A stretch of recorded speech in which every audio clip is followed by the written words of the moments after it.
Dah gitu menatang tu saja kan. Menatang tu nak ubah apa?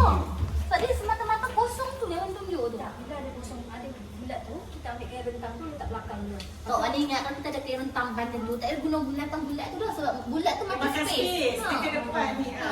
Boleh? Kalau guna kain rentang tu Sini tak laluan tu tau, je. laluan. Kalau dia bukan laluan tak apa. Tapi kan kita kan tak. Kan Kak Zul betul orang. Kak Zul boleh bagi tak ada sisi.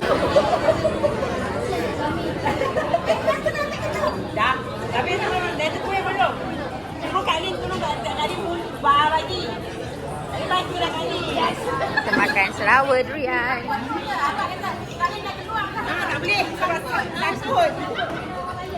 Ini tautankuasa PKP sekiranya dilancarkan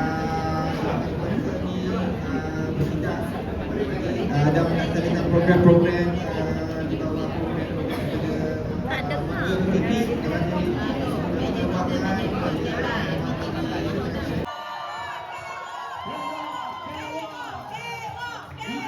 Tiga tahun lepas turun 6 kilo. Tahun ni 3 tahun dua dia tunggu. Tanya Kak Julie. 62 kilo. Okey, siapa nak tahu sikit lepas ni kita tanya dia. Okey, duduk dulu tepi ni. Kak Julie duduk dulu. okey baik. Itu adalah kategori wanita. Untuk kategori lelaki, beliau telah berjaya menurunkan sebanyak 3 kilo. Siapakah dia? Setahun kilo.